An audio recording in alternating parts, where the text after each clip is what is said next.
Hello. Hey, hey, How you been? I'm doing good. Good, good. Um, I think you have the link that I sent you, right? Yeah, I got it right here. Okay, so I guess what we're doing today is we're going to be watching a some kind of speech or video essay or something on game theory and politics. It's just something I stumbled across on YouTube, and I thought that was an interesting topic for us to cover. You got anything you want to say before we get started? No, I don't think so. I think I'm good to go here. Okay, Just ready whenever you are. ooh, ooh.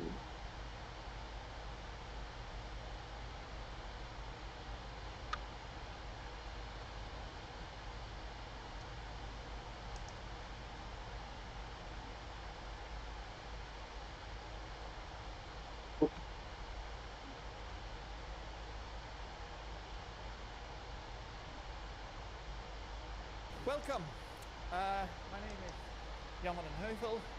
I'm on kind of, in case you wonder how to spell that, it's on the first slide. So I'm currently the head of the Department of Mathematics here at the LSE. We're hosting this event, and it's a great pleasure to see so many of you. We wish that our lectures were always this well attended.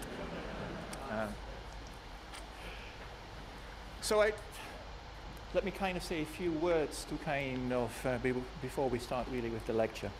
So can I please ask you all to put your mobile phones to silence? There will be a recording of this event, and if everything works well with the technology and the sound and everything, there will be a podcast available via the LSE website. So if you ever want to look back at this evening, hopefully you're able to do so. So we have one speaker today, Professor Berner from Stengel from our department. He will. Apparently, we got some static in the audio or something. I don't know what's going on with that. I can. It sounds fine to me, but Wick is in the chat. He says the audio is real bad. Is that? Yeah, I'm just wondering. Is that on my end? I really have no idea. It's probably not because it sounds fine to me. Is that? Yeah, I'm just wondering. Is that on my end? Okay. It's you know what it might be. It might be like the fan of my laptop. Here, let me like mute myself, and Okay. I'll probably not because it sounds fine to me.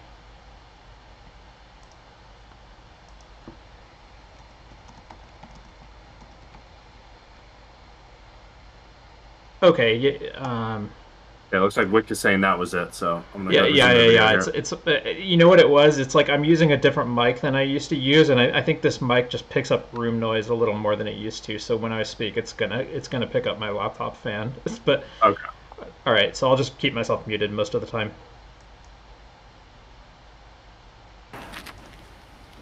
He's planned about 45 minutes. After that, there will be time for questions. Sorry. Okay, thank you. There should be plenty of time to questions, so we really kind of prefer not to have any questions during the presentation. Please keep your questions, your remarks, your comments until the end. Okay, so a very warm welcome to Professor Berner from Stengel.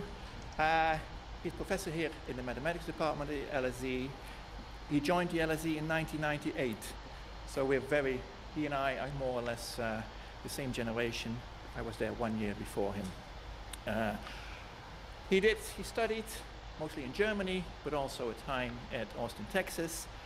After that, had postdocs in Berkeley and in Zurich, and then joined the LSE.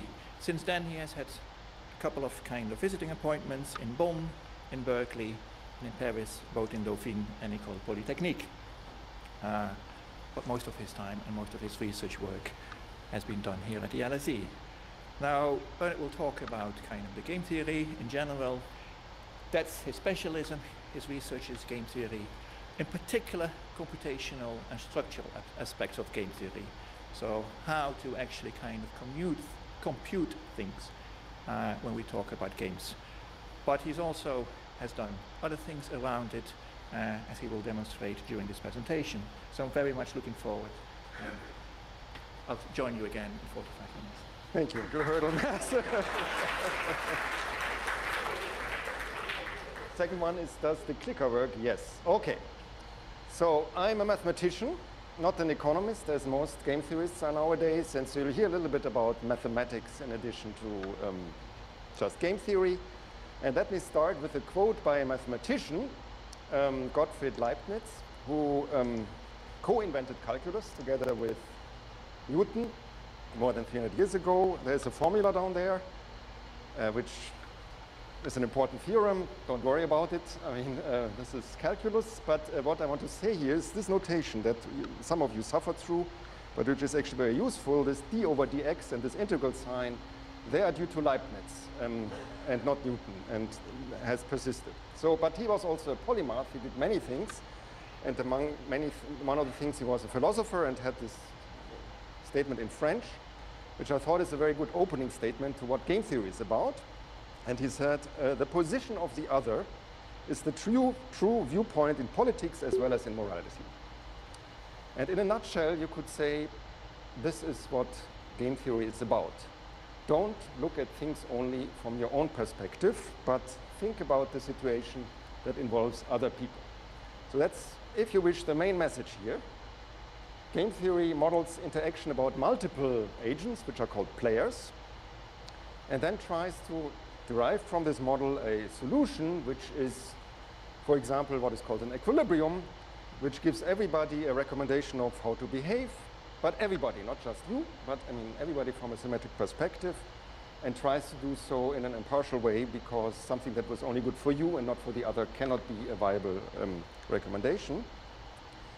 And when you look at the game, it turns out very much that the rules of this game matter for the outcome. So in particular, if you can redesign the rules in order to achieve better outcomes, and what then the game theoretic analysis reveals, that's what game theory is particularly useful. And at the end of this talk, I will also, so I will demonstrate all of these concepts. At the end of this talk, I will also mention that, I mean, we should keep in mind that not all rules are written down. In fact, in Britain's constitution, for instance, there aren't.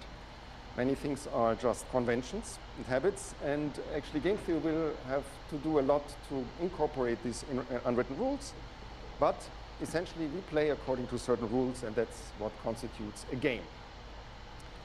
So game theory tries to generalize situations that it encounters, and so I give you a few examples which I have drawn from politics or try to cast in political terms.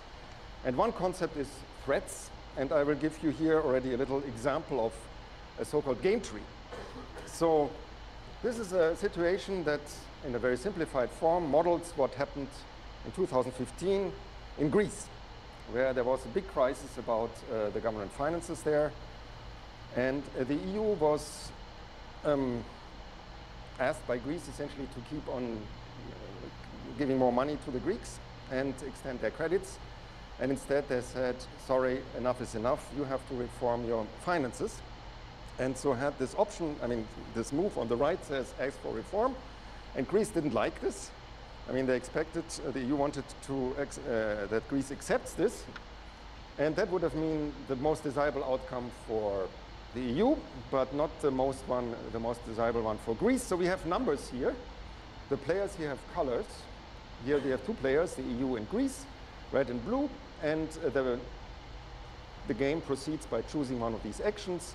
And at the end, the two players get a payoff each, the red one for the EU, the blue one for the Greece. So this was 1-0 if they would accept the reform. And if it would have been better for Greece to, I mean, if the EU would have extended the credit, then say 2 units for Greece and 0 for EU. The most important simply meaning that the EU prefers this one to that, and for Greece it's the other way around. But Greece also threatened something, and that's the essence of this game. It said, we are not going to do that. You can do what you want. I mean, we rather quit the euro, which then was called Brexit. So not leaving the European Union, but the euro system, which would actually have been very painful for Greece and not very pleasant for the EU either. So essentially, Greece threatened to shoot itself in the foot. One thing that I think is really interesting about this particular scenario with the Greek debt crisis, and something that I think sometimes can get forgotten in these sort of discussions about sort of threatening to shoot yourself in the foot, is the possibility, for like the dog who catches the car. For sometimes countries, especially when we're talking about like populism, for them to get something that they were only ever threatening, and then for both sides to really lose. Like, I mean, talking about Brexit, I mean, Brexit would be, I think, a great example of this, where there's like this sentiment that sometimes gets weaponized in negotiations of like, oh, well, we're going to pull the big lever, but, the smart people on the side that are threatening know, okay, we're never going to pull the lever, because that's really dumb. But then someone gets a hold who really does think, yeah, the lever's not a big deal. No problem. Let's pull it. And that's something that can really throw a wrench into these. It's so much. I think people oftentimes don't appreciate how much boring work is put into making sure things run smoothly. And when the people who do put in the due diligence to, make them work sometimes get out of power, or there aren't at least a couple of those people in the room, that's when sort of things can really start to fall apart. Yeah, so in order for this threat to function really well, I think it has to be credible, and so that means the opponent has to believe that you're crazy enough or stupid enough to pull the lever, or just determined enough to make the threat credible. That I think you do have to actually be willing to shoot yourself in the foot, or at least create a very convincing appearance that you're willing to.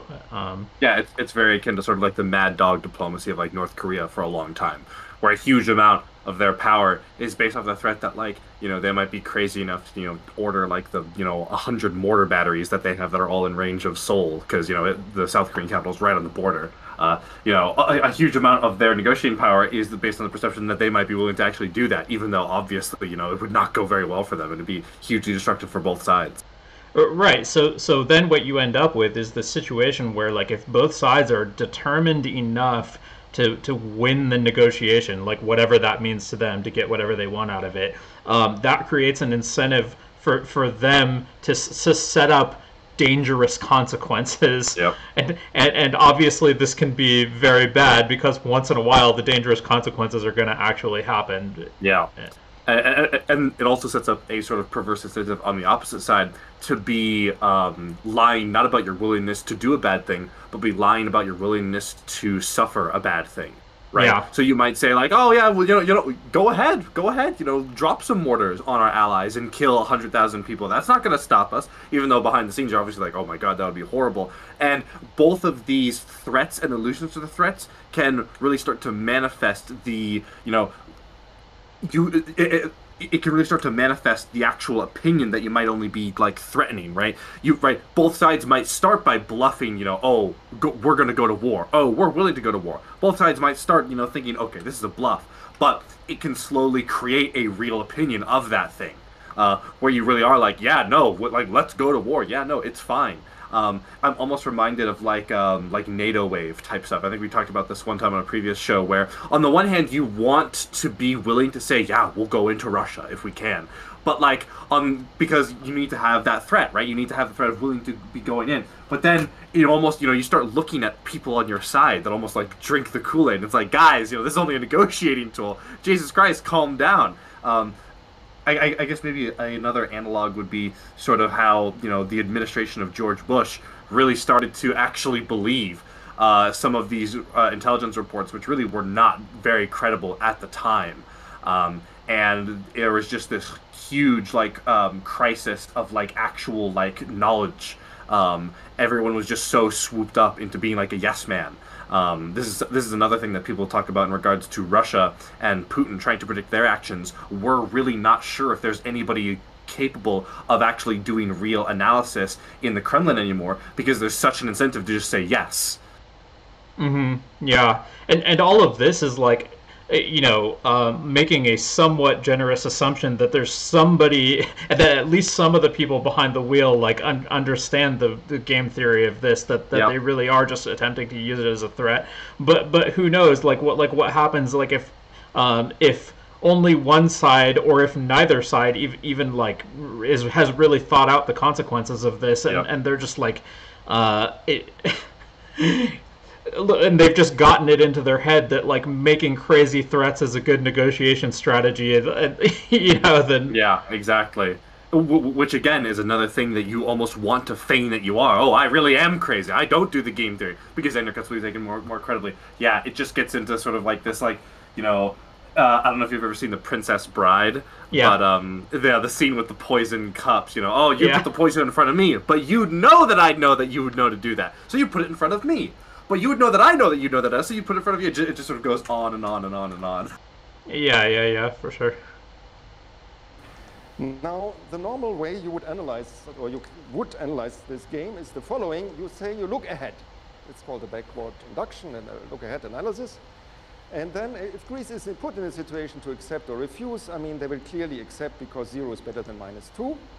And assuming this rational behavior, the EU can either extend the credit and get 0 or ask for the reform and get 1. And so clearly it asks for the reform, which is what it intended.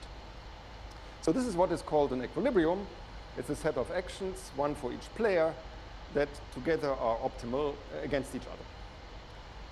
But the interesting part about this game tree is that there is a second equilibrium which goes as follows, which says Greece refuses and says, no, I won't accept those terms. And when Greece does so, the payoff will be -2. It doesn't look very good for Greece. But it will also not look good for the EU, because then Greece exiting the Eurozone would be quite destabilizing for the euro and so on. So they would rather extend the credit and go here. So this is also a stable outcome, an equilibrium. And why is this seemingly irrational action for Greece in fact a good way of acting? Well, -2 is clearly worse than 0. It is because Greece does not have to execute that threat. That's the whole point of the threat. I do something that's harmful for me, but also harmful for you, in order to, in a sense, blackmail you to give me what I want. Now, you can even try to make a commitment here, which Greece tried to do by calling a referendum and said, we'll never accept those terms, by eliminating that branch here. And then it seems a clear choice for the EU to actually do extend the credit, except, as we know, it didn't work. There was Wolfgang Schäuble, who was then a very popular politician in Greece, said, well, let's seriously consider getting Greece out of the euro.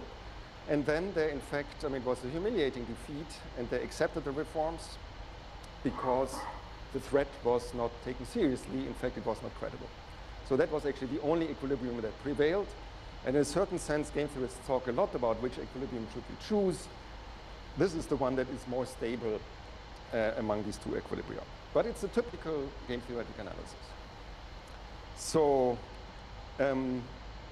what is the essence of threats? I mean, there is an irrational component to them. I do something harmful for myself, but because it's harmful for you too, I induce a behavior that I like. But the main problem with them is, are they credible? And if they're not, you're kind of stuck. So all sorts of threats that the UK makes in current negotiations should be viewed in that light, perhaps. But I want to say also something else. I was tempted to say, I mean, Schäuble called Greece's bluff. Calling your bluff is actually a different term in game theory, which I also want to explain. It's actually used in a different context. Namely, it comes from poker. So where the essence of the poker game is that you have hands and you don't know, I mean, how high they are. The key part of poker, and that's why it's interesting, is that you don't know what other cards the other I love that cartoon. Maybe not, but so it's not so popular with them. But I mean, if you don't know the cards, you can actually bet on a high card, and the other person can accept that bet and then has to pay if your card is indeed higher, but or can fold, and then you get the pot without having to show your hand. Now, the interesting thing about a bluff is, so a bluff means that you pretend to have a high hand if you don't. And the interesting thing is, in game theory, you should actually, the game theoretic analysis says, you actually should bluff some of the time, not all of the time. Why? Not only to gain money when you bluff, but in order to not signal what hand you are. Because if you only bet high, if you have a good hand, they always know and they will always fold. So the idea is that if you sometimes bluff, even if the bluff is called, the next time you bet high and have a good hand, the other person might think it's a bluff and thereby chip in and then you get the money. So the game theoretic analysis says bluffing sometimes is good. You should do so randomly. Now, random actions are something that you see in other situations, for instance, in sports. Here is a football penalty kick. And the striker maybe has some favorite corners where they hit particularly hard, but the goalie can jump ahead, I mean, before he even sees where the ball is coming, into the correct corner. And for that reason, it is better to actually randomize actively your actions, because that way, I mean, this is actually optimal play. You don't know yourself what you are doing, because then the other person cannot predict where you go. In fact, you should even sometimes shoot in the middle, because if the goalie either jumps left or right, he will score for sure. So there is an incentive for the goalie to sometimes wait. And so this is a typical game theoretic analysis that says randomize sometimes, but it typically, and this is something I simplify now a little bit, but it most often applies to situations that are win-lose situations, like here in sports, which are called zero-sum games, which simply means one person's gain is the other person's loss. Here, for instance, the probability of scoring a goal wants to be maximized by the striker, minimized by the goalie. And when you don't know what's going on, when you act simultaneously, so that is a typical scenario where we randomize. And so I'm simplifying when it says it applies mostly to zero-sum games. We have a politician in the United States who thinks unpredictability is a feature, and probably has learned to act that way in his life. And if he acts strategically, which is debatable, but it also signifies a zero-sum mindset. I mean, because that's where this is most successful. Okay, so now I want to explain a little bit more about, talk a bit more about the concept of equilibrium. Dominic Cummings says, is Dominic Cummings in the audience? Yeah, he should be. Government is stuck in a bad equilibrium. What does this mean? Let's try to explain. Let's recall equilibrium means mutual optimal behavior. It depends on what the other person does, what the other people do. And now let's give some examples of equilibrium. And I also show you another example, which many of you will know, another example of how you can describe a game. So this is a game table. And it's not a game tree which goes sequentially. It's where people have choices independently of each other. So it's a more symmetric situation. There's not somebody who goes first. And in this case, we have two players and two choices. And the two players are indicated by a row player who can choose a row. It's the red player here. And the column player who can choose a column. These are the blue columns. And then if this is chosen simultaneously, you result in one of the cells of this table. So there are 4 cells here. And the 2 payoffs in there are given in red and in blue, and they are staggered in the following way, that the lower left payoff in red is for the row player, and the upper right in blue is for the blue player. And that way it's unambiguous, and also you see more separately the 2 payoff matrices, as you call them, the tables here, 2, 0, 3, and 1. And when you write it that way, you also see, when you draw a diagonal here, that the game is symmetric in this case, which means actually if you interchange the players, it's the same situation that you're in. Mathematicians like symmetry. It's also nice to indicate that physically, in a sense. So this diagonal is not in part of the game, it's in part of the analysis, if you wish. And now we do something else. These numbers are meant to be maximized. So what it means is here 3 is the best possible payoff for the respective player, the largest number. And now I put boxes, so my game theory students will recognize this, boxes around the payoffs that are best for the player in the following sense. So these 2 strategies here are called cooperate and defect. And the whole game is called the prisoner's dilemma, which has a famous story. 2 prisoners who are held hostage, held by the police. They have a crime that they can only be convicted for when they confess, otherwise only for some illegal weapon possessions or something. And if they confess, which in this case means rat on each other, defect, the idea is if they hold tight, means they cooperate, they get both 2, the fairly good payoff. But if one rats against the other, they get an even higher payoff, which is the incentive given here by the police, and the other one goes for a long time into prison.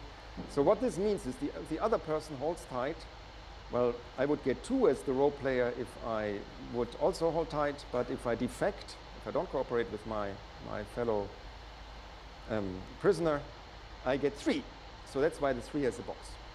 And similarly, if the other person rats against me and I would stay in prison for long, I at least get another prison sentence which is not as bad because I confess it's 1. So 1 is better than 0. This is also very similar to the idea of like race to the bottom, which is sometimes used in like international like sort of labor relations in regards to like very low wages, where the criticism will be made that, you know, when you compete for sort of international labor pools, countries that have very low standards of living, places like China would be like the classic one.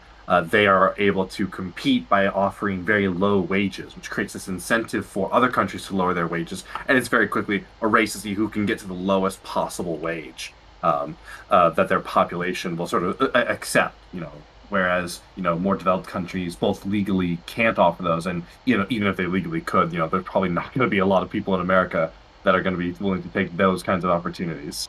Yeah, I think that's a much more complicated version of Prisoner's Dilemma, though, because there's so many more players, right? Oh, yeah. It's like the labor pool of one country competing against the labor pool of another country, and then there's the international companies, or, you know.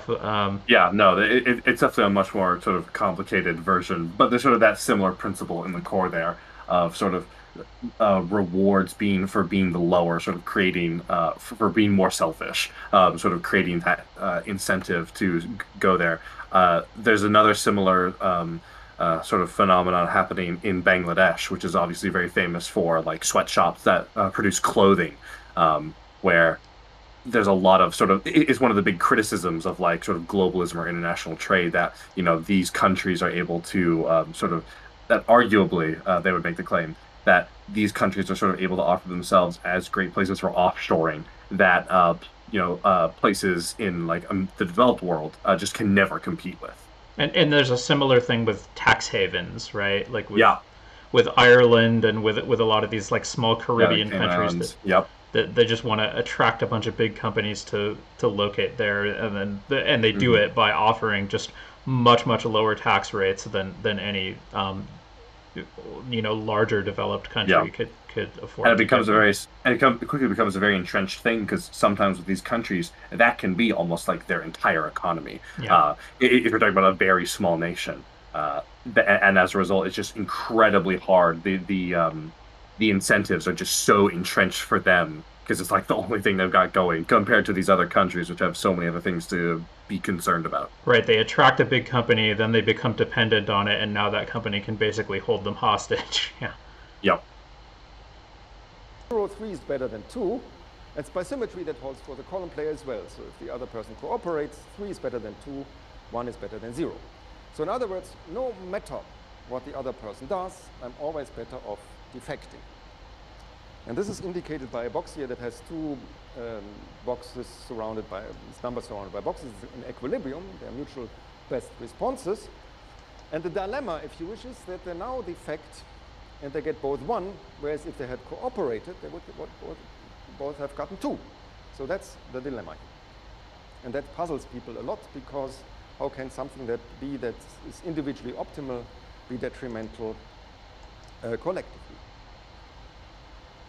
And it's good to know such a game. And in fact, it has been called, and I would rather call it a metaphor for the tragedy of the commons, because we see that a lot. And it's in situations where there is a common good that individually is not an incentive to maintain. If you look at, say, grazing and a common meadow, Can we pause for a second? you don't overgraze. That's I just want to point out that this dynamic that he's pointing out is real here, but it really depends on people only having selfish incentives, right? Like if you and I are the prisoners, like if I actually care what happens to you in addition to what happens to me, and vice versa, then we can just both cooperate and get the best case scenario. Yeah, it's this real sort of there's some phrase for this. I think it's like catch-22. There's a real catch-22 where it is so intimately dependent upon your relation with that other actor and whether or not you know them. And this is like arguably part of the reason why a lot of governments will try to have things based more locally that are a lot more trust-dependent sometimes, because there can be typically you'll see a lot more faith in local stuff versus sort of more zoomed out It's part of the reason why, every year Congress rates as like, very low, faith. People rate their faith in Congress very low on a percentage wise, but every incumbent is favored because they say, oh, that big thing, the federal government, I don't trust that. But my guy, Joe McBiggs from my district, well, he's getting us, our bits and pieces. And then as far as game theory goes, I think one thing that you can apply to a lot of games is that really the best strategy in a lot of games is to just collude with some group, some subset of the other players, right? And in the Prisoner's Dilemma, it's presented as a game with only two players, but really there's, you could think of it as like the third player, so to speak, is just the person who's dishing out the sentences, right? Yeah, now, exactly. This person isn't like free to make different decisions, right? But if the two prisoners collude against that person, they can really just get the best case scenario. And the same thing happens with like if you've ever played any like multiplayer strategy games, like if there's 6 players in a strategy game, if 3 of them team up and then the other 3 are all just sitting there individually, the team is just going to steamroll the other 3, and then now you have a 1 in 3 chance of winning instead of a 1 in 6. Yeah, I think playing diplomacy is sort of very illuminative for this kind of effect. If I don't know if you or anyone you've known has ever played that in like a group with friends. I've always wanted to play that, but no, I never have. Yeah. Yeah, no, I played it like once or twice, but I mean, diplomacy is the best way of illustrating it, but it's really the same, no matter what kind of game there is. It's just the case that in diplomacy, it's purely that argumentative, and, in other games, there'll be, slight variations based on the mechanics of that game. So, if one person's really good at a game, they might be worth, 10% more than they would be in diplomacy. But it's always still the same concept. And yeah, I think that thing you talked about aligning incentives, one thing that I think that game theory doesn't sometimes take into account, at least with my limited exposure to it, is how the game theory itself can be an effect. How if people are thinking about, what is the proper way to execute game theory, that can change the conditions that game theory itself is trying to evaluate. By changing what people's like modus operandi is. And as a result, it quickly spirals so quickly that typically the most effective strategy is just going to be aligning incentives, like you said. This is sort of like one reasons why I think, and why a lot of economists argue that like big central planning of economies usually fails. Because it's so difficult to try and map out all these different things, as opposed to simply aligning incentives and trying to let things work out the best way. That's why, historically, just sort of getting a bunch of people in a room together that are going to broadly agree, it's like you don't need to work out all the details as long as you have like enough vested interest of different groups where their incentives align, things are generally going to work out one way or another. And if people have a shared understanding of the way that things are going to work out, like it's basically like you might as well treat that as part of the rules of the game. Like if people perceive the rules to have these inevitable or very likely consequences, then you're more or less treating that as part of the system that you're trying to optimize. Yeah. Good, but if you on your own overgraze, that doesn't harm. I always profit from overgrazing, or overfishing, or if you wish, and now an acute problem, global warming. I'm an individual person, would pay a lot of money to insulate their house, and it doesn't almost change anything. But why should I be the person who does this? But then if nobody does it, we all suffer collectively. You can even apply it to a country. Australia has only 1.3 of global emissions for CO2, but the big coal industry, so they alone will not solve global warming. So it's good to know that this prisoner's dilemma exists, because it shows you the need for acting collectively. In fact, commons themselves have been studied by, for instance, Elinor Ostrom, in practice have unwritten rules that enforce cooperation and not exploiting the commons on a small scale. Grazing rights in the Alps, water levels in farming in America. It does not scale up, I think. But so it's worth being aware of this, because we should know that we need, individual incentives will never be enough. We need collective action. On the other hand, I think this is an overrated game, because there are literally tens of thousands of papers written on this. trying to solve this dilemma somehow. And for instance, you play it repeatedly, and I mean, that is not the way to solve it. I mean, we cannot solve global warming by playing that repeatedly. We don't have time for that. In fact, a colleague of mine, now deceased, Richard McKelvey, ran a lab in Caltech on people running this repeatedly, trying to see whether they would evolve some cooperation over time because it would be beneficial to them. And at some point, his lab was out of order because the systems administrator had left, it was his last day, without leaving any password information or whatsoever about these computers. And which decent person would do that? And Dick McKelvey said, I think he has been exposed to too many of these games where you, cheat at the end. Okay, so I think overrated, but nevertheless worth knowing. So I look at a few more couple of games more like that. Here's another one. It's a model of brinkmanship, which is called the game of chicken. And again, we have two players. And let's suppose they can act aggressively or cautiously. For instance, approaching intersection, but also maybe in negotiations about the future of the EU-UK relationships. So here are the numbers. And again, it's a symmetric game. You see, so let's look at only at one of these numbers. If you act aggressively, if both act aggressively, they crash. They both get 0. If both are cautious, they both get 1. But if one is cautious, the cautious player gets 1, and the aggressive player, the aggression pays off, and they get more, 2. Okay? So it's the same way the other way around. By symmetry, the aggressive player gets more than the cautious player. And so if you look at the best responses, it means it's very easy. You should be cautious if the other person is aggressive. Yeah, because if the other person is aggressive, left column here, you as the red player should be cautious. 1 is better than 0. But if the other person is cautious, you should be aggressive because you get 2 rather than 1. So we have 2 equilibria here. And they are essentially obviously, one is cautious, the other one is aggressive, but we don't know which one.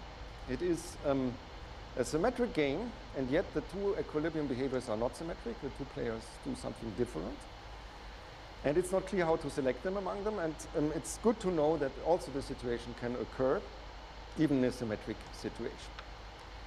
You could still not say one equilibrium is worse than the other, because in one equilibrium one player does well, and in the other player does well. So this is not yet a concept of bad equilibrium, which I want to illustrate with another example.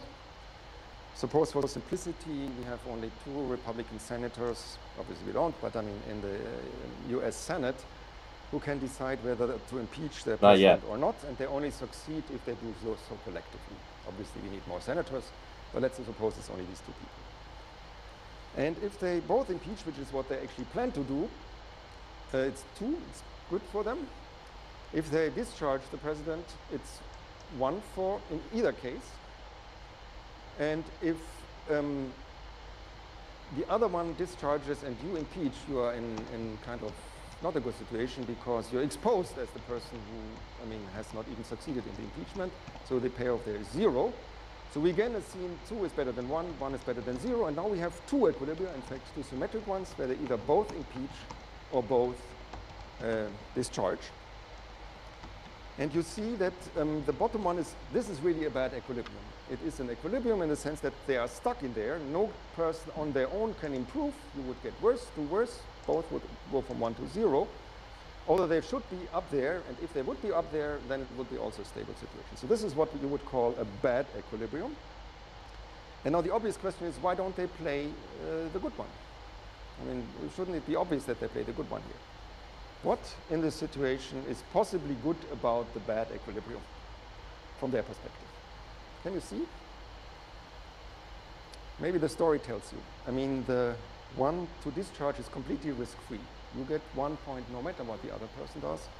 But if it's very risky, because if the other person doesn't, so if you impeach and the other person doesn't, so like here you impeach, the other person doesn't, you get 0 instead of 1. So this is the safer choice of 2 cowards, if you wish. Can we pause? Completely legitimate. If you're in that. I thought he was going to say a totally different reason, which is I thought he was going to say that electoral politics is kind of a zero-sum game, and you might play it a certain way just to hurt the other side. Mm-hmm. Yeah, that's also true. Just speaking sort of anecdotally, sometimes that certainty in what the minimum value is can be so much more valuable than a theoretically higher value. It's kind of silly, but I'm just thinking in like D&D, the difference between like rolling, let's say like a D20, where the average is going to be 10.5, versus just getting a flat 5. Even though you're halving your results there, right? You're going from the average on a D20 is 10.5 to just 5. The certainty that you'll get that 5 is oftentimes a lot more valuable, especially if it's an all or nothing. Because, when we're talking about these numbers, there's a big question of what do those numbers represent? Is the thing they're getting at linear or binary, right? Do each of these actors need to get their number up to a 3 and then they're fine? Or is their incremental value at a 1, a 2, a 3, a 4, and a 5? If you added up like the net value of all their actions together. Yeah, and it would have to be some kind of like weighted average based on what you expect the opponent to do, I guess. But yeah. Yeah. Equilibrium, you better behave like that. Okay, so this is a real example of a bad equilibrium. And you see already with a few numbers here, you can play a lot of games and analyze situations that are intrinsically rather different. Now, whenever I present some simple games like that, people ask me, where do you get these numbers from as a game theorist? And of course, so the idea is that these numbers are payoffs to be maximized. And the short answer is, you need some numbers like that to express a consistent preference, one that has a unique best solution. Often these numbers don't matter in their own right. They just mean this is better than something else. A bigger number is better. Okay, so it doesn't even matter exactly what the numbers are as long as they indicate this ordinal preference, what is better or worse than another outcome, as we have seen in the previous examples. And now I want to turn my topic to Brexit and try to answer the question whether we can actually, if groups of people have consistent preferences in terms of numbers, can we also consistently aggregate them? But before I do that, I cannot resist, because I'm a mathematician, talking about numbers and talking about Brexit. I think we should talk a bit about Brexit numeracy. So I ask you a question. Which of these numbers is largest? 350 million per week. That's what we pay to the EU. Let's give it to the NHS instead, right? 18.4 billion per year. I bet they're all going to be the same. This is the most shocking number, £5.30 per person per week. Which is biggest? They're all the same. Which sounds biggest? The top. That sounds like a lot. 18 is smaller than 350, 530 per person, that's almost nothing. In fact, this is the gross payment. Half of this comes back to the UK in the form of agricultural subsidies, science, you name it. So it's like £3 per person per week. That's a beer. People did not dare to say how small this number is. That would have been on my battle bus. £3 per person per week, the best deal ever. And the problem is people were not numerate enough to challenge what 350 million per week are. They are scared by these big numbers. So, anyhow. Reminds me of the Treasury of the Secretary talking about how much he wanted to ask for the financial tools they needed to stave off the 2007 financial crisis. Oh, yeah. Where he was like, we knew we couldn't ask for $1 trillion. We thought we could get about 4 to 5 billion, so we thought 4 billion, 5 billion, 7 billion. No one can really knows the difference there, so we went with 7 billion. So we were trying to get as much as we could. Yeah, it's really funny to. I remember that this is from this documentary that we covered about a month ago, and it was funny to hear him talk about that, like that they were figuring out how much money they needed from the federal government, not based on what they could accomplish with the money or how much the federal government could afford, but instead just based on the psychological impact of hearing the number and how big it sounds. Yeah, because I think the way he says it is like, they wanted much more, but they knew, they weren't going to be able to get away with asking for, $1 trillion. So they were like, okay, let's scale it back. What can we afford to get? And then that evaluation was all just, how did the number sound? Yeah, it was pretty funny. But I mean, yeah, it's just like the thing the guy was saying a minute ago, the it's like the three numbers all being the same, but of course you only recognize that they're the same if you bother to do math of like how many people are in the Yeah. UK and stuff like that. Yeah. Yeah, yeah, and it's all based on the scale as well. Like no one ever stops to think that like, in the context of like different things, some numbers can be huge and other times they can be like very small. Like Yeah. in the context of like the American government, people talk about, like, oh my God, we spent $100 million on, and they'll list, something small that, or something very dumb that you shouldn't think $100 million should be used on. It'll be like, oh, we spent $100 million on, funding scientific research on, monkeys walking underwater. Look at this government waste. That's why we need to cut the budget back. And it's like, in the grand scheme of things, 100 million, and especially, if you always dig into it, it's always spread out over a bunch of different things. It just drops in the bucket. Yeah. Considering the budget of the U.S. government is in the neighborhood of $1 trillion or $2 trillion or something like that. And it's Oh like yeah, 100 well million. It's over. like, oh, okay, so this is like 0.005% of the Yeah. budget or something. Yeah. How a story is, and I worked a little bit on that. A bit of a story that tries to say, let's look at numbers that we at least could agree on, and then we have an aggregation problem of what aspects of Brexit are there. And let's assume for simplicity that we have three Brexit options: a hard Brexit, or three options about Brexit. Now, one of them has passed, but hard Brexits get rid of all ties, soft Brexit, comply with rules, or decide to stay in the EU, maybe after calling a second referendum.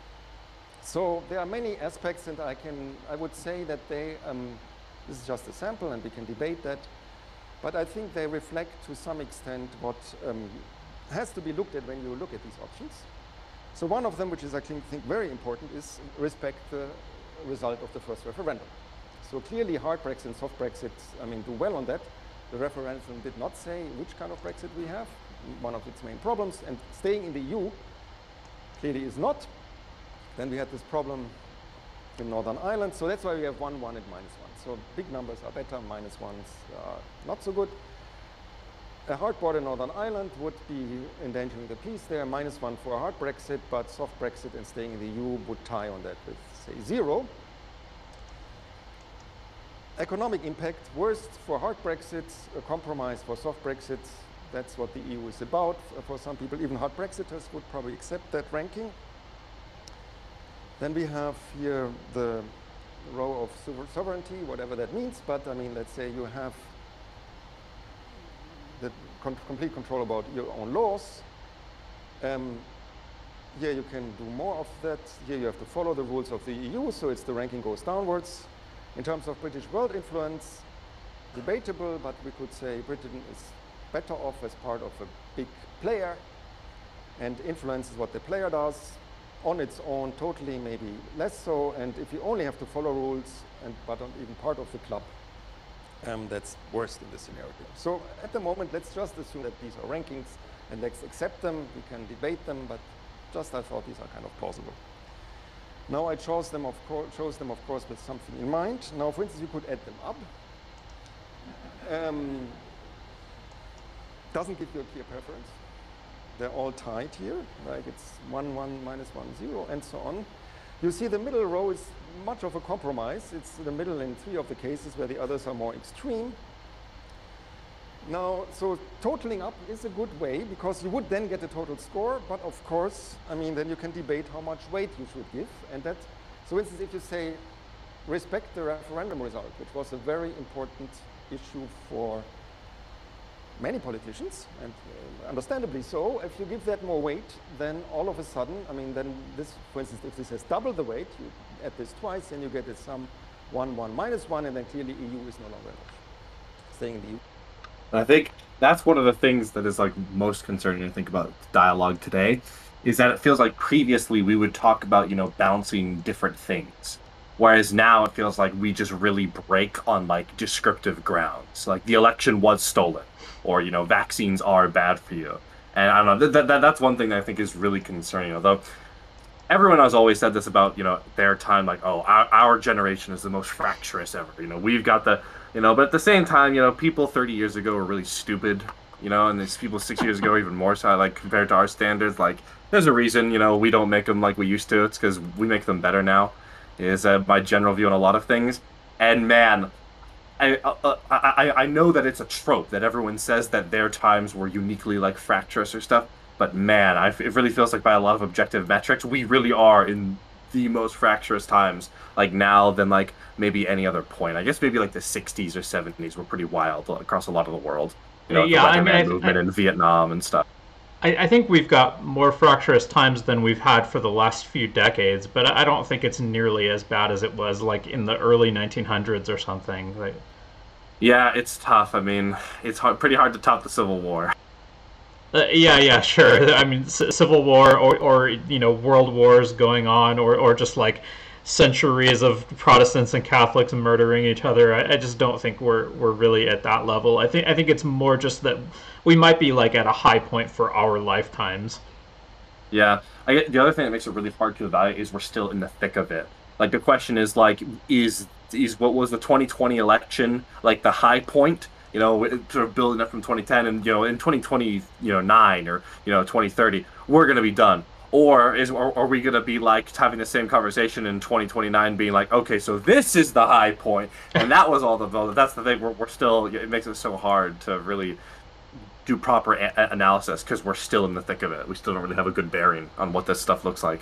And that's probably a good thing to remember when we're doing historical analysis too, right? Like if you're trying to think about the ways that people behaved in different like crazy historical times, it's always good to remember that they didn't know how things were going to turn out, and we have the benefit of hindsight that they didn't have. Yeah, and the historiography of when specific historical analyses were made. Right. So like, we might look down on the historical analysis of the Civil War that happened right after it, because, tensions are still running pretty hot. Or we might, look down like the historiography of MLK, when he was alive, because people were way more racist at that time than they are now, which is just another sort of wrinkle to add to the complexities of trying to actually like arrive at like some meaningful like observation you can make.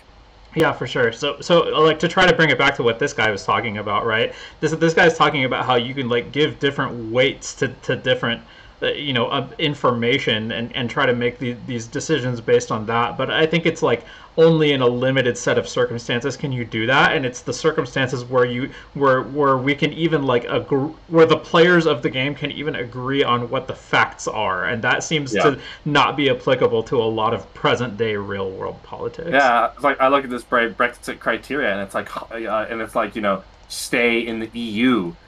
British world influence up. Like, that's a huge source of debate. A lot of people would say, no, we're going to have less British world influence because we are going to be, subsumed into this, right? Whereas other people would say, no, by being part of the EU, we'll have a spot at the negotiating table. Right. And that's a huge break right there where there's just no moving forward. Yeah, for sure. It's no longer an option. You have these two ones left. If you say, obviously the referendum was about sovereignty, then of course you give that more weight, and then out comes the hard Brexit as your solution. Clearly, you have to decide about these weightings, and moreover, and then it's even not easy to agree, obviously, and moreover, they even depend also on the magnitudes of the numbers themselves, because if this minus 1 was a minus 2, again, you would get a different sum, and so on. So what I now want to do is I want to propose or discuss a mechanism with you that would only look at the rankings. So we do something else here, and we compare these options pairwise. So one with each other. For example, the first one, let's compare hard Brexit and soft Brexit. So on the first row, this is a tie. That's what I said. Both respect the referendum result equally. In terms of Northern Ireland peace, clearly the soft Brexit comes out better, and in terms of economy. So that's 2-0 for soft Brexit, but then in terms of sovereignty and British world influence, it's the other way around. So we have a tie here. Still no good decision. Let's do this exercise for soft Brexit, where they're staying in the EU. Soft Brexit is clearly respecting the referendum result. We have a tie in Northern Ireland peace. So far it's 1-0 for soft Brexit. Then economic impact better for the EU, 1-1. And you see this counting doesn't depend on the magnitude. It just shows which is better. So it's, in that sense, it looks more robust. Sovereignty, it's the other way around. And so we have 2 on both sides. So again, this is a tie. Now, there's never a tie when you have hard Brexit, whether it's soft, whether stay in the EU. That's what we compare next. So it's an odd number of criteria. No ties. There must be a winner. Let's find out the winner. Respect referendum result for the hard Brexit. Northern Ireland peace for the EU, 1-1. Economic impact, 2-1 for the EU. Sovereignty, 2-2. British world influence. If we accept this, it's 3-4-2 for the EU. Okay. Sure, why not? Now, this is a prelude to something else. I want to simplify this table as follows. And let's aggregate the first 2 rows. Let's say respecting the referendum and result and having peace in Northern Ireland is something about acceptability of this, decision. So if we add them up, we get no ties anymore. So we have 0 for hard Brexit, 1 for soft Brexit, the most acceptable version, which we can perhaps accept just like that, even without this addition process, -1 for staying in the EU. And status of Britain would, if you add this up, so this is these 2 numbers, 1 plus 0 is 1, 0 plus -1 is -1. And so that soft Brexit comes out worst. And in the EU, it's kind of tying up. So that's the middle outcome there. And so let's just use these 2 criteria to make it a bit simpler. So acceptability as the first row and status of Britain as computed so far, like this. And let's put the economy back in. And you can say, well, these are criteria. You could also say maybe these are factions in Parliament who think this is what this issue should be decided upon, or this is what should be given most weight when we look at these decisions. The sum is still 0, which it better should be because these were previous sums, so it doesn't affect the sum. So again, we are still in the same quandary of not having a unique sum. So I go back to the previous exercise and compare how they go against each other. Now it should be 2-1 or 3-0 because we have no ties anymore. And now let's see hard Brexit versus soft Brexit. Well, soft Brexit is more acceptable and less economically harmful. Not so good on status, but it's a 1-2. Soft Brexit is clearly better than hard Brexit. Okay, soft Brexit, we're staying in the EU. What? You want to be a rule taker? Well, you better stay in the EU. And economy is always better. Okay, it's more acceptable, but clearly soft Brexit is now clearly beaten by the EU. So, the EU is the clear winner, isn't it? Absolutely. Well, let's give it a try. Acceptability, hard Brexit beats EU. Economic impact, EU is better. Status of Britain, hard Brexit is better. What? We're in full circle. So if you have an argument for doing a hard Brexit, you have very good arguments to saying soft Brexit is better. Argue with soft Brexit, we might as well stay in the EU. Yes, but then look, I mean, hard Brexit dominates the EU. So now if these are factions debating, they can talk until the cows come home. And that's maybe what happened in Parliament last year. I mean, because there was, every alternative had a better alternative. Despite the fact that each alternatives and each individual rankings were completely strict and consistent. The aggregation is far from, with this criterion, pairwise comparison, it is not.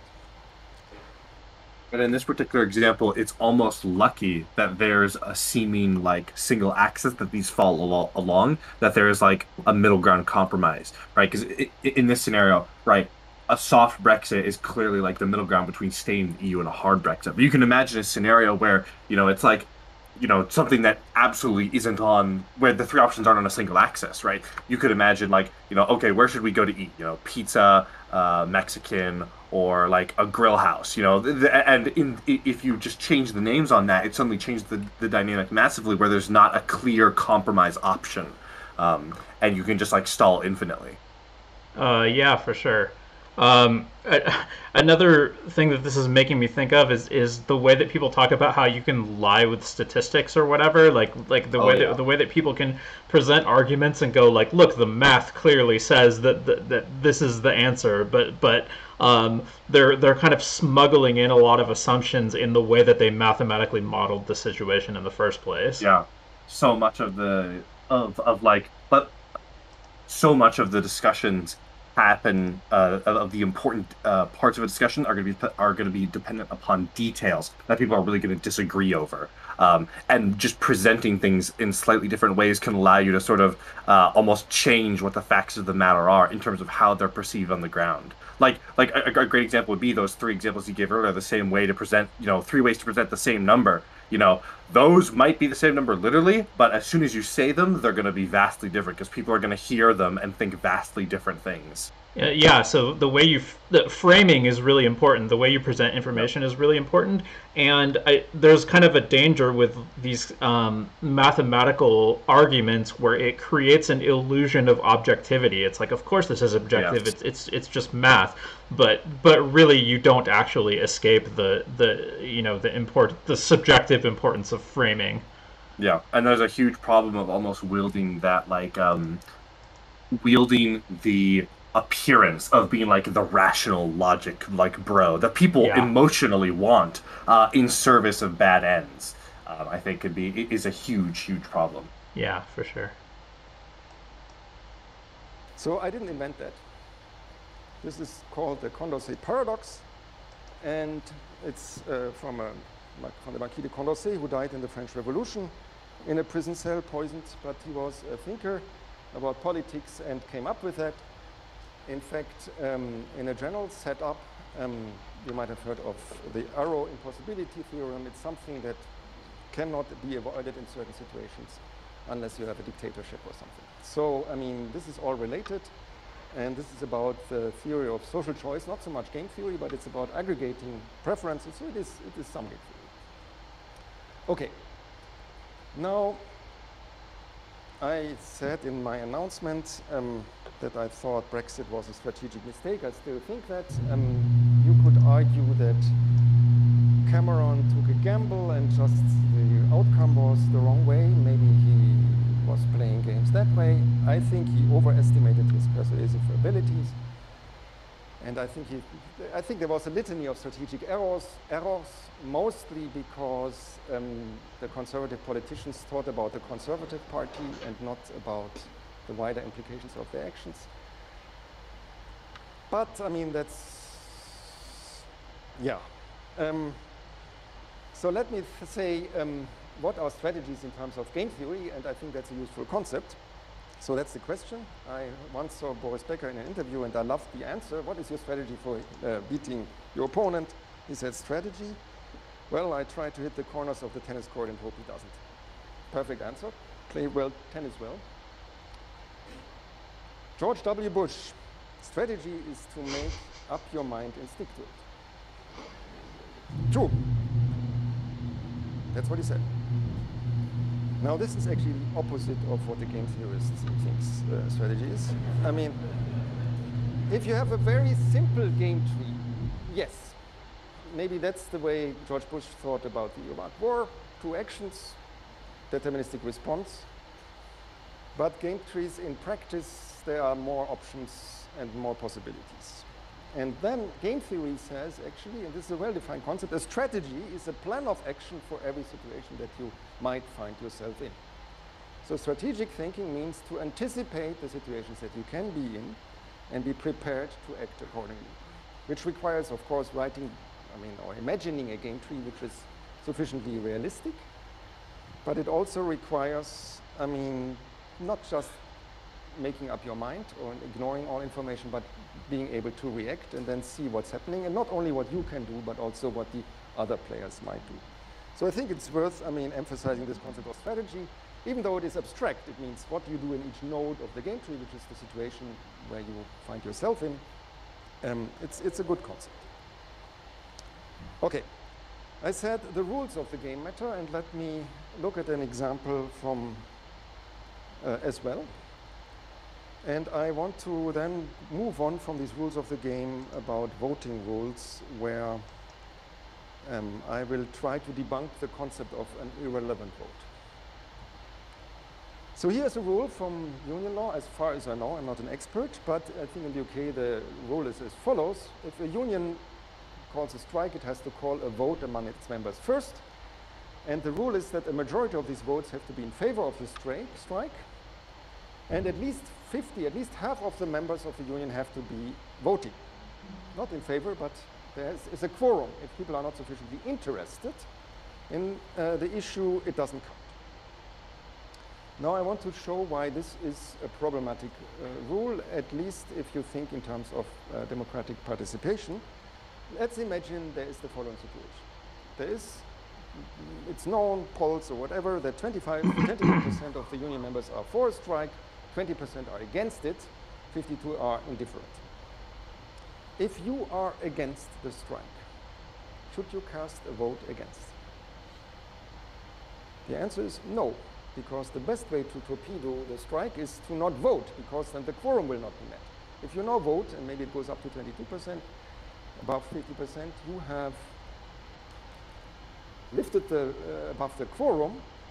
And so what this rule actually does, if people think strategically, and this is not so hard to understand, I mean, then it actually discourages participations by the members.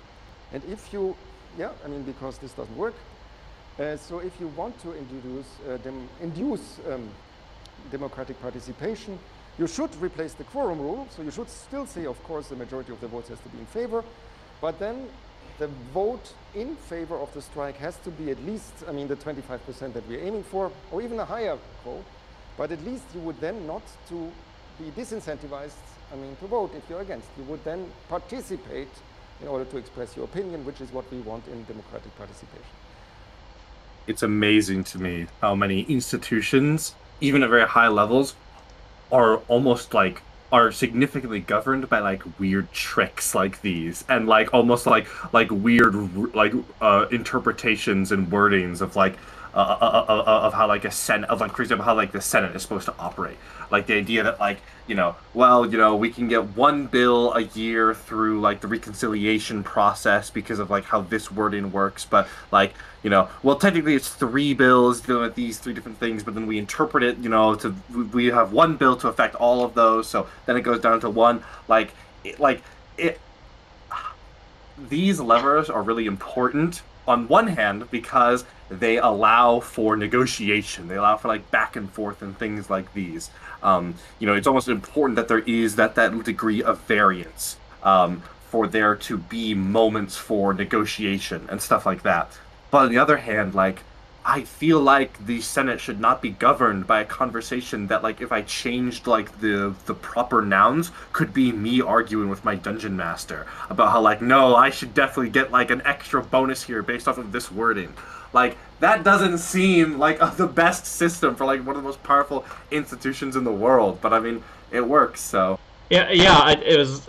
I'm glad you mentioned the Dungeon Master thing, because I was about to compare, like, if you ever read the rules of a board game or the rules of D&D or something. I think that's interesting to compare those to like the U.S. Constitution, and I think the similarity is not an accident, because that's not to say that one is directly inspired by the other, but it's more like they're similar because they have a similar set of problems that they're trying to solve, which is like how do we constrain and incentivize human behavior to cooperate towards the right outcomes that we want to achieve, and especially after the fact. Right, when the writers of the Constitution are thinking, how do we make sure that they still follow this 100 years later when we're all dead?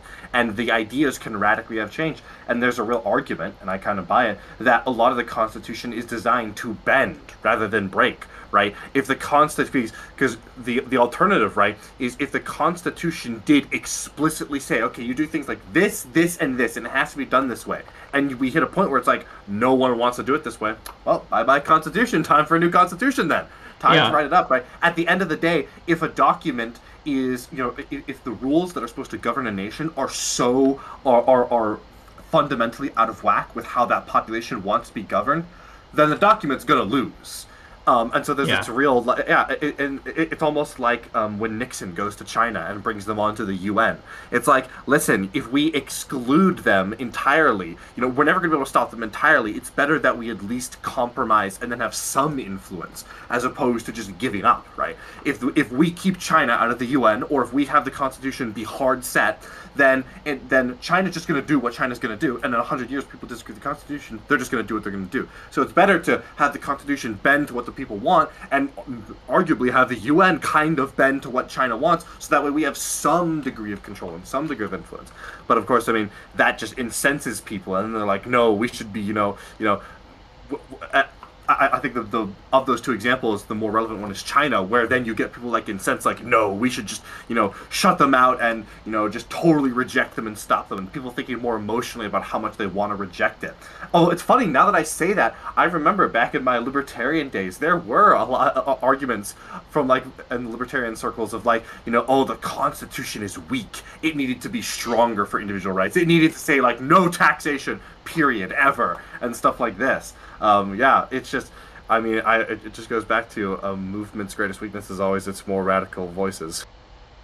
Yeah. So another thing that all this reminds me of is like when people play board games by house rules, or when they add mods to a video game, and then a lot of people are tempted to describe that as cheating. And like in some ways, maybe it is, but if the game is so inflexible that like one or two bad rules is ruining the game, then it is better to have like a modified version. The game can survive if it allows for modification, if it's not super rigid. And it, like you were saying, I think the same thing applies to political movements, like the people who are super rigid, super inflexible in their thinking, or they're just like so idealistic that they're never willing to compromise on anything, are kind of sacrificing the effectiveness of their movement for the sake of purity. Yeah, I think there's a real the thing that's most interesting about that is when an institution is in the position of evaluating how much power they're going to have, right? Arguably the institution of power, and we're talking about the Constitution, is the vision of the founders. And they knew that that's going to wane, right? We're not going to be around in 100 years. Whereas, and same thing like with the creators of a game, they know, it's not that we're going to be around in 100 years. It's that if people don't like our game, they're just not going to play it. They're going to choose to opt out. And then you look at like some cases where like institutions do have more of a stranglehold, like some of the big, like, to stay in sort of the gaming analogies, like League of Legends knows that they've got a lot of players who are just going to play this game for the next like 10 years, right? They're not going to quit. Because, they're already very invested into the game. It's the biggest MOBA in the world. It's one of the biggest games in the world, period. Right? So they can afford to push the envelope in ways that, for example, like an Upstart game couldn't. Right? And that's sort of part of the reason why, paradoxically, sometimes you'll think like, oh my god, how is it that the small game studio is providing me such a better thing here than the game I play from the big game studio? Right? Like, you'll play an indie game and you'll be like, oh, this is amazing. Why isn't, the one big game I play like this? And it's because, and you'd think, it should be the opposite. The big game studio should make the better product, but it's because this game studio is so much bigger that they can afford to degrade the product without having to lose out on that much of a customer base. Whereas an indie game lives and dies off of your enjoyment in those first 10 hours. Yeah, I think it's actually the middle tier ones that are incentivized to be the most risk averse, right? Because the ones that are at the top of the heap can kind of just experiment, knowing that they're going to retain a large player base even if they mess up. Mm-hmm. But also the ones that are at the bottom of the heap really don't have much to lose by experimenting either. So it's that's another. Yeah, this stuff is really fascinating. I think when you really start to dig into the incentive structures of like big versus small actors, when you realize, and particularly when you just think about like them trying to minimize risk and maximize gain, they don't need to do big giant expansions if they're already the top game. They don't need to alter on the formula. Yeah, for sure. And then to go back to what you were saying a minute ago, like it's interesting to think about like if you make the rules to a game or the rules to a nation, like a constitution, you could think of them as like these are immutable rules that could never change. You could think of them as like these are just like a loose starting point, right? And the loose starting point obviously gives you a lot more flexibility for the system not to collapse as circumstances change. Yeah.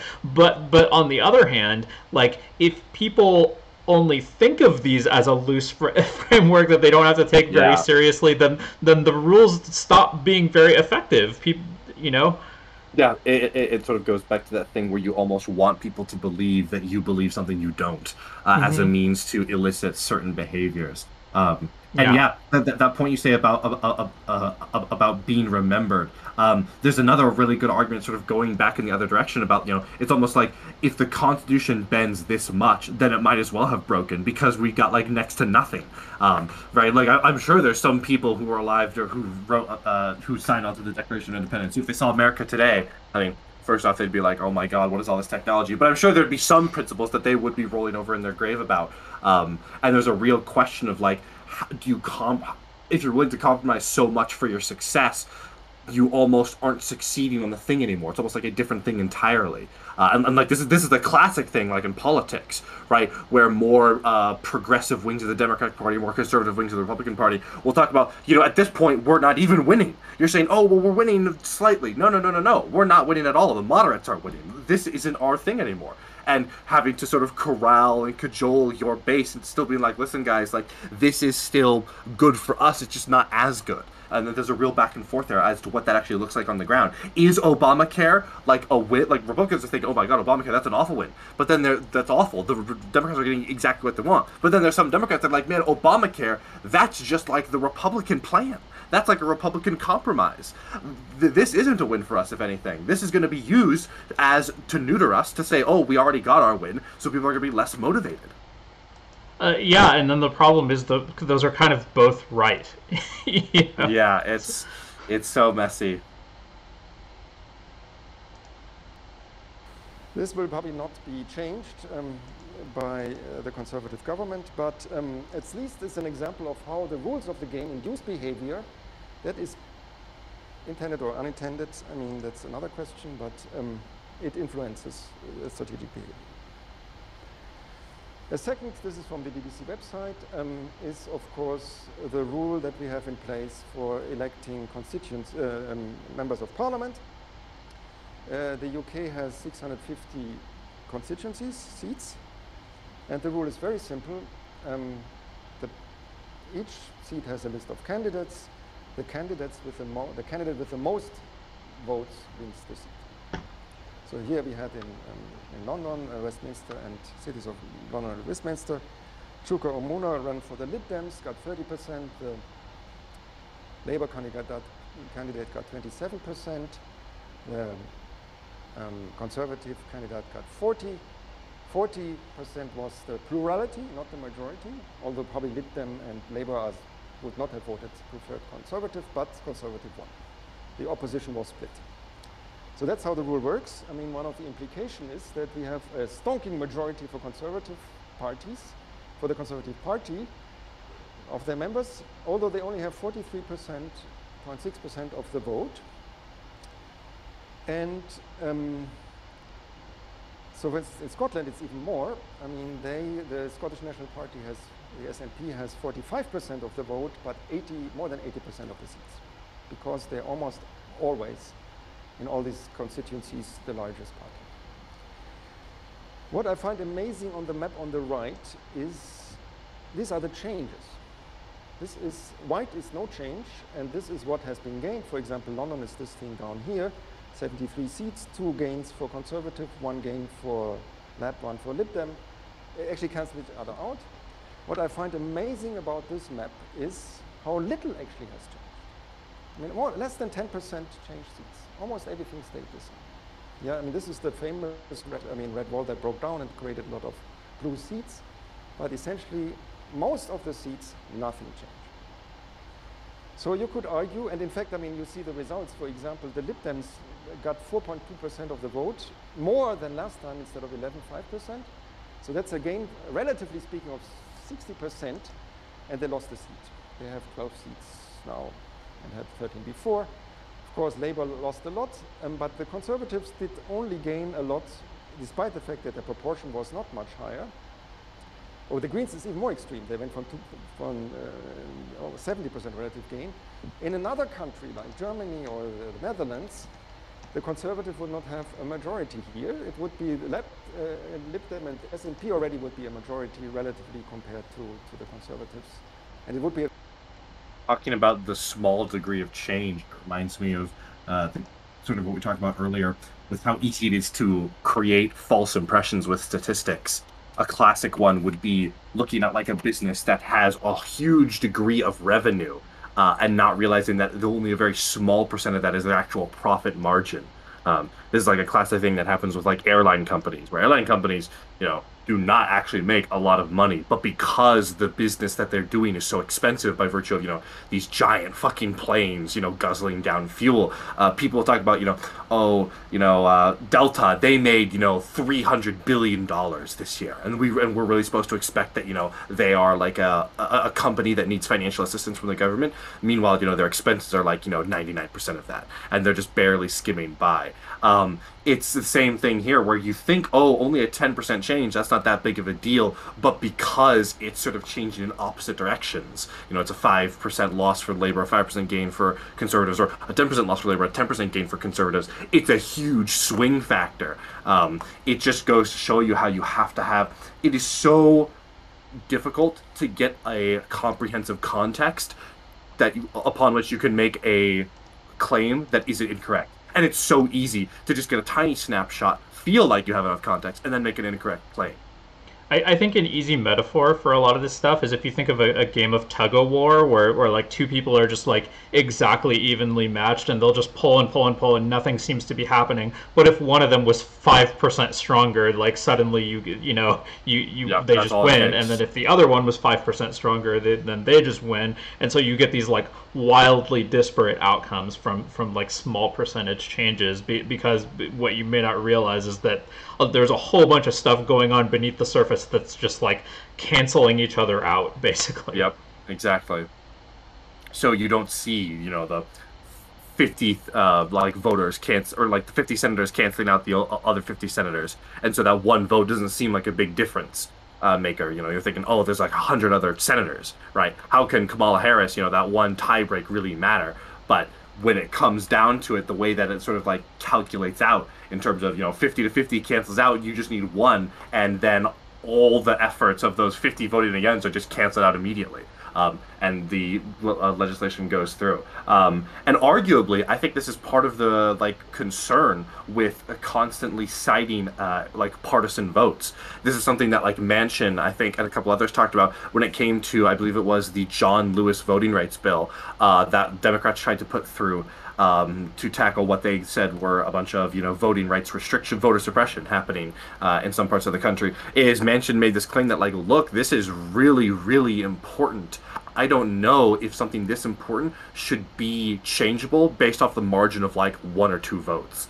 This feels like the kind of thing that you should need a huge source of approval for, because if it's not, then any time you get the slimmest of margin majorities, anything is on the table. And if that is the case, you're going to see these wild swings from one legislative session to another that could ultimately be really harmful. And this is the idea behind having super majority requirements in the first place. Yeah, filibuster, stuff like that. Yeah. Yeah, this is why we don't necessarily want everything to be just pure majoritarian rule, right? It's because if you get scenarios where 51% of the country favors a certain policy and 49% is against it, then 1 or 2% changes in turnout are just going to dictate the country having swings back and forth in policy, and that can be worse than just picking one randomly and sticking with it. It's kind of yes, exactly. It's kind of like if you're driving a car and you want to, it's you got to pick a lane and stick with it. They're even being in the wrong lane is better than being halfway between two lanes. Yeah, exactly. Or swerving between lanes. Or swerving between. That's the whole problem with all with the population of executive actions. the Obama administration not being able to get a bunch of stuff done, doing executive actions. Then the second Trump's in, reversing them. Trump having his own executive actions that are reversed as soon as Biden gets in. Yeah, it's really not a good way for the country to operate. Yeah, so this is like one of the reasons I'm against the idea of abolishing the filibuster. Although I do think that perhaps we do have too much gridlock, and I think my favorite option would be to lower the requirement from 60 down to a lower number, but not to be entirely rid of it. Yeah, I think it's one thing to get rid of the filibuster. It's another thing for Republicans to do this thing where they fuck with the system when they're in power, and then Democrats are the only ones that are held to this standard, right? Right. It's like I feel like I could come much down more on that side if it wasn't for Merrick Garland. Stuff like that. And again, it's that same race to the bottom thing we were just talking about earlier, where it's like, man, I really don't want to live in a world where we do that race to the bottom. So please stop trying to get there, because if you keep going there, Mitch McConnell, I'm gonna have to follow you, or else I'm gonna get killed out here. And I don't want to have to follow you, because then you're gonna go further. But holy shit, man, what do you want me to do? And the disincentive for them to do that is supposed to be that when people see them behaving that way, they're supposed to get punished by public opinion. But we have a media landscape that shields them from it. Yeah. Yeah, when the disincentive from them doing this is supposed to be them getting punished at the ballot box, that's how you know we're in dire straits, because that is not going to happen anytime soon. Right. Very different system. And the Lib Dems, of course, complain bitterly about the system, except that it probably won't be changed by a winning party. So let's think a little bit about, this is not so much game theory, but it is something that has to do with how people think about voting. So is proportional representation better? Now, the prime example, I think, is the Netherlands. They have 150 seats, and if you have enough votes to gain one seat, you will have that seat. So there are lots of parties. There is no, they now have a coalition that forms government of 4 parties. Why? Because no 3 parties have enough votes in parliament to form a majority. There is a party for the animals, which has not illegitimate aim of improving the life of farm animals. They have 3 or 4 seats. They're never in government, because otherwise they would have to compromise on their principles. But you have these parties. Now, what I want to say is, we would change the rules of the game massively if we introduce that system. I'm not saying we shouldn't, but we should be keeping in mind what for, because then you shift the problem of who becomes the government to the formation of party coalitions. And if you have all these parties, you haven't voted for a coalition, you have voted for a party, and you have shifted the problem of forming government to parliament. And the problem is that people have to be used to that, and here in Britain, they're simply not. We had a coalition government between the Lib Dems and the Conservatives in 2010, and the Lib Dems got clobbered for breaking their principles, like introducing tuition fees, because people didn't realize that you have to make compromises. They could have, it's simply not used to the system. And apart from the fact that it won't be changed, one has to think about...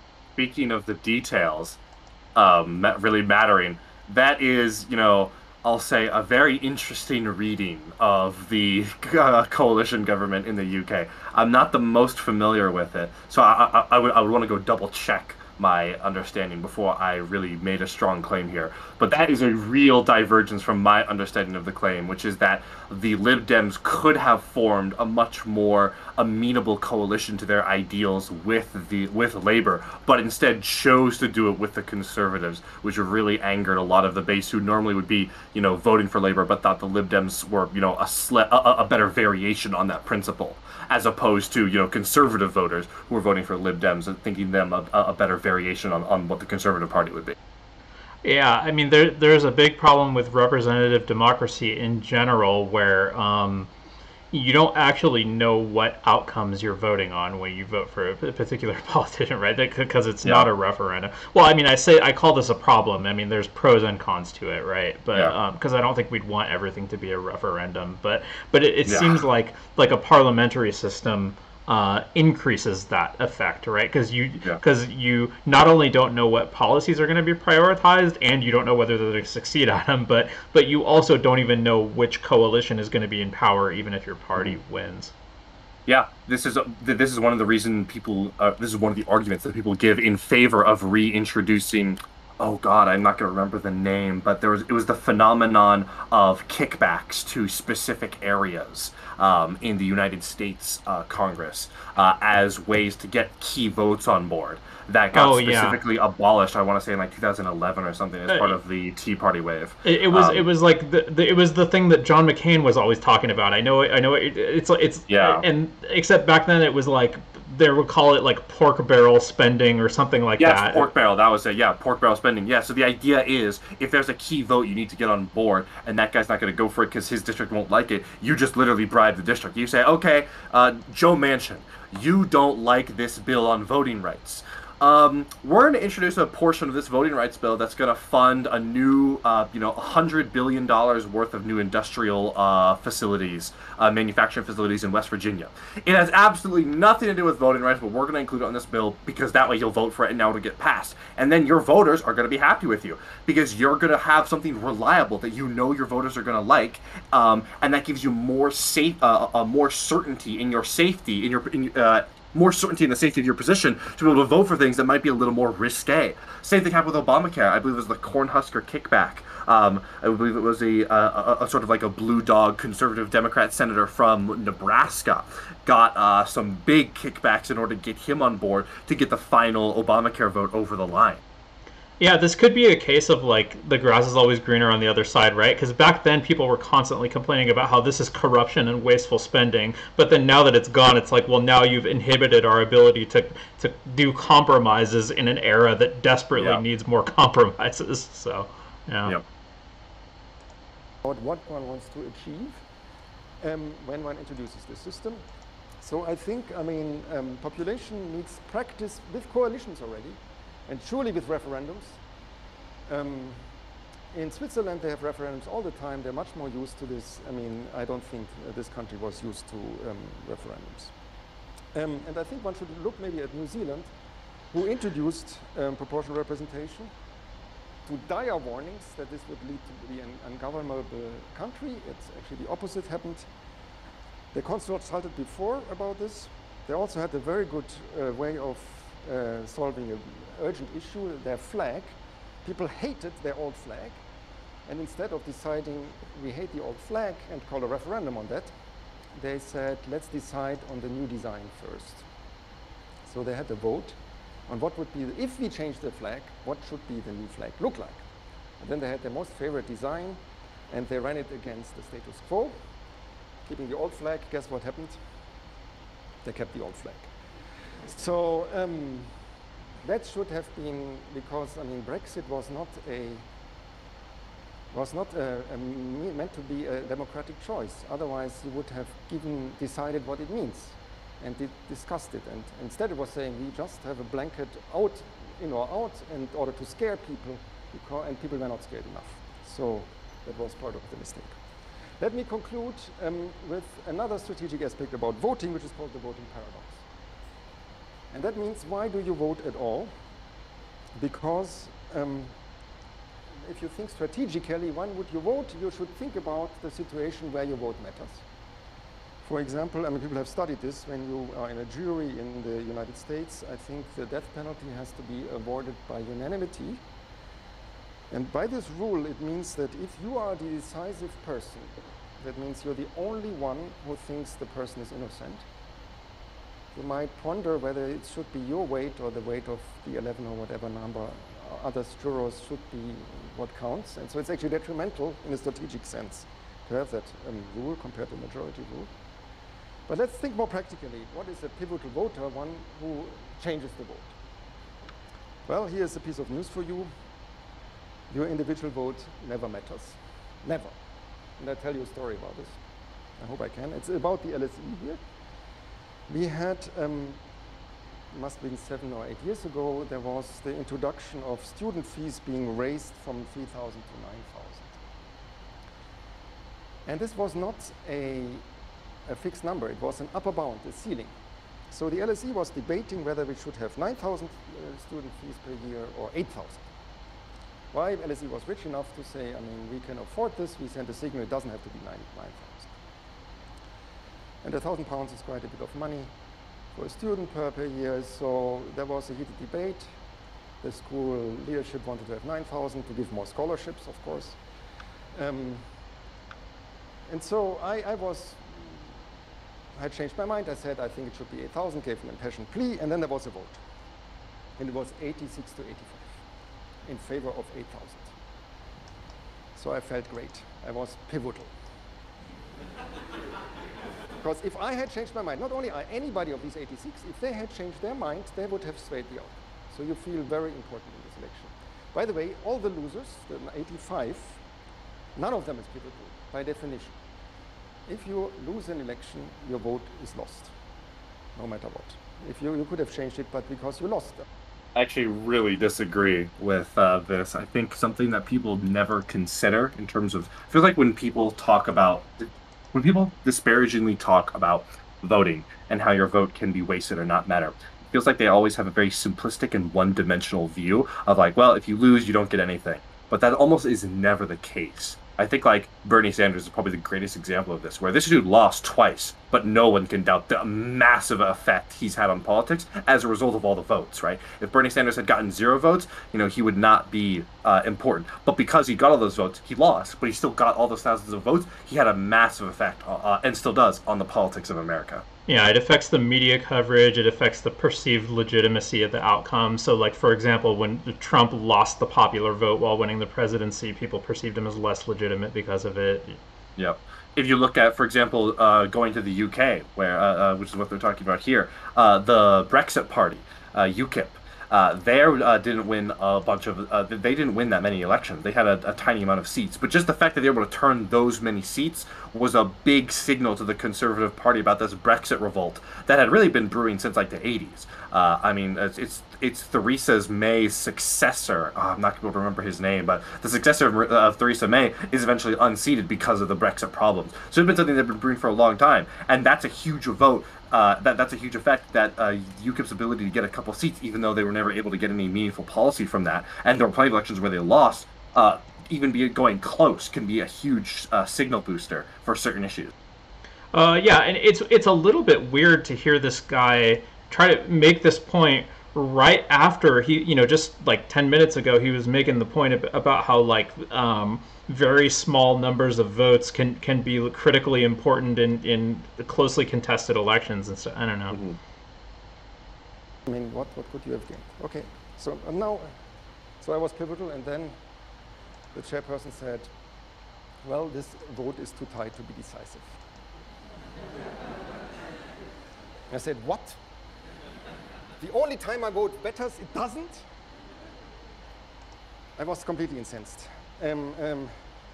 So then and Boris Johnson is the guy you were thinking of, I think. Yeah, sorry, I was thinking of Boris. I was saying Theresa May, but I meant Margaret Thatcher. But yeah, you're right. It's Boris Johnson came after Theresa May, but no, I was thinking it's Margaret Thatcher's successor in the Prime Minister of the UK, who eventually loses because of there was the brewings of a Conservative revolt in regards to Brexit. That then leads to Tony Blair, I think, if I'm getting my Prime Minister history correct there. Let me see if I can quickly look up who that is. John Major. It's not the time. Yeah, that sounds right. And so I thought, why should I ever come to these? To these academic board meetings? Of course, I go because it's not.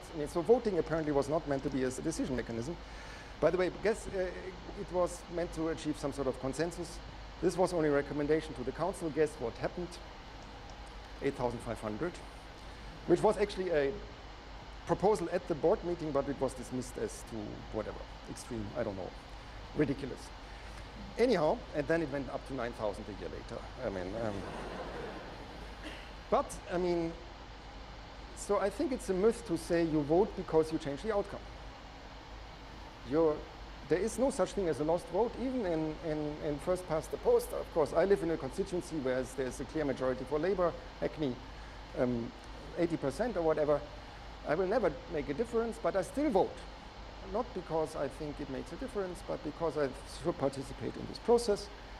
And so I don't think people do vote strategically in that sense. And for that matter, not even tactically. They might not cast their vote for the least likely candidate, but they still vote for an unlikely candidate. So all the strategic thinking that should be going on here, which is the voting paradox, doesn't apply, I think, to voting. So this is my last slide. I've given you a little tour of what game theory could achieve, and I think it's good because it helps you think about the other players in the game, helps you think ahead. But we have to do a lot to do in game theory. And one of the main problems is that our games tend to be unrealistic in many respects. The first thing is because people don't think, I mean, conservative party leaders are not the only ones. There is too much wishful thinking going on with strategic thinking. You think too much in terms of your own tribe, your own perspective. And we have to think of how to model that adequately to understand interaction that's going on. The second aspect is the whole individual maximization story, which I tried to show you with the prisoner's dilemma and with the voting, is also not capturing what is going on. It does to some extent, but not fully. There is something like public spirit, civic duties, responsibility for the commons that we have to try to incorporate in our models to be, I mean, this is some ray of hope in many situations, and we have to understand them. And what I said, I mean, and which is clear, I mean, we should, of course, think about the rules of the game, change them if needed, but we also should keep in mind what rules they are, because even the unspoken rules matter, and there are many of them around, and we should take them into account. So this is lots to do for game theory. So thank you for your attention.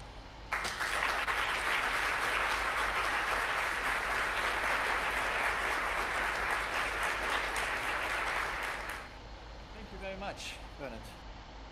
Yeah, I really just disagree on that last point. I feel like it sort of, I think that this is a particular example of part of the problems with game theory of where do you define the bounds and where do you leave them.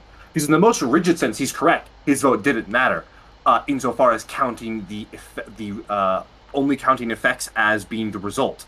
But if you sort of expand the scope a little bit, you can see that actually, in many cases, your vote still will have some value as signaling. And like in the case of Bernie Sanders, those can have a lot of value. So it really gets down to where exactly do you define that scope. Yeah, exactly. And I think this is like a general problem with a lot of utilitarian moral thinking is if people want to like define what's good and bad in terms of the consequences, but then they really don't take or they take like too narrow a view of what the consequences are, and I don't know, and you really can't have like a comprehensive view of what the consequences will be. You can really only, you know. Yeah, you can always expand the scope further, and it's sort of it's a very sort of prescriptive problem, which is like, well, what ought we care about in these contexts? There's some things where you can clearly make it appeal like, okay, dude, Bernie Sanders has obviously had a massive effect. Agree or disagree with him, that is something we definitely should be putting into our calculations, right? We wouldn't want a calculation that could miss the massive effect that he's had on politics. But you get into more sort of broader issues, and it can become like a real question. Like in this particular case, you know, what about a scenario where,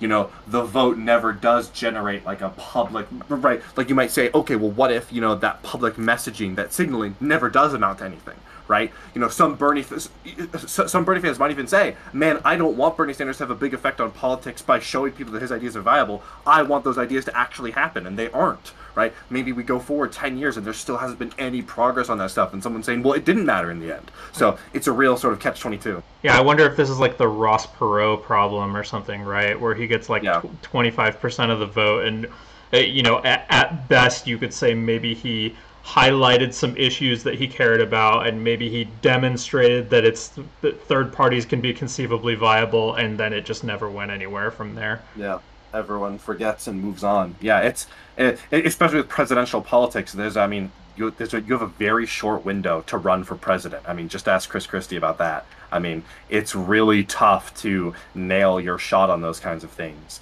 and sometimes it really can feel like, you know, flash in the bottle, you know, what could have been. Especially when you look at, there are a lot of presidential candidates that came out of nowhere.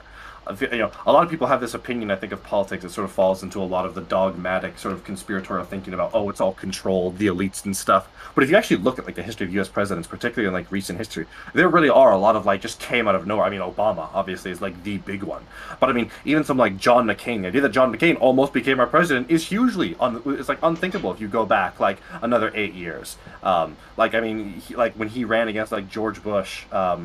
George W. Bush in 2000, he was like, kind of in competition, but at least from my memory, it was pretty. George Bush was pretty clear and ahead for most of that race. Mm-hmm.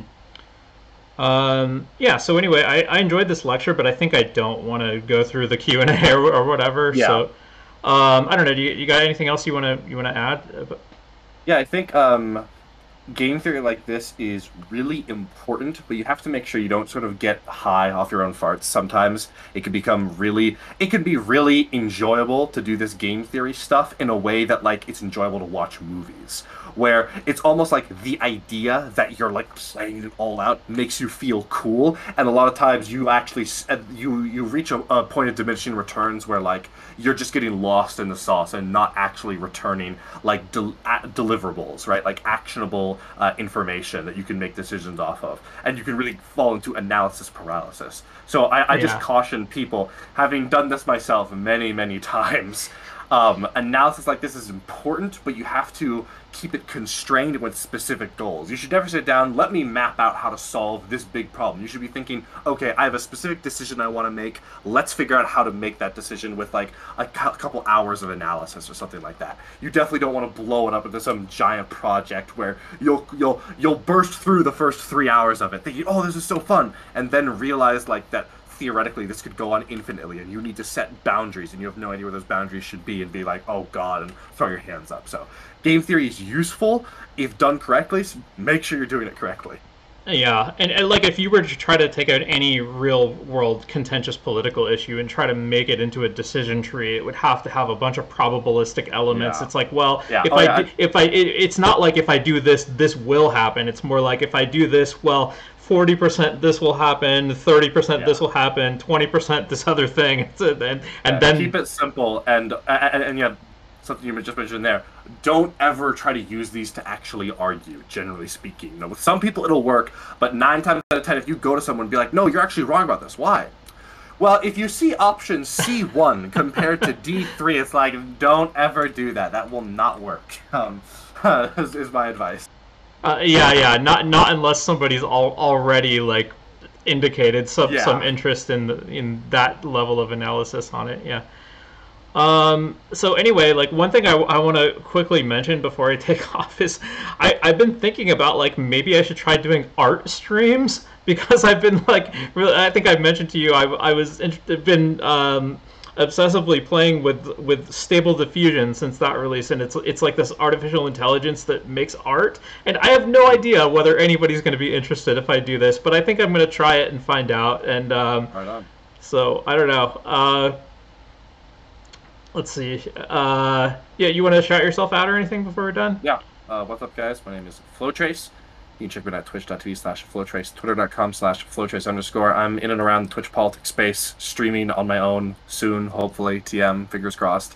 And yeah. All right, yeah. Well, thanks for joining me, and have a great week. Yeah, you too.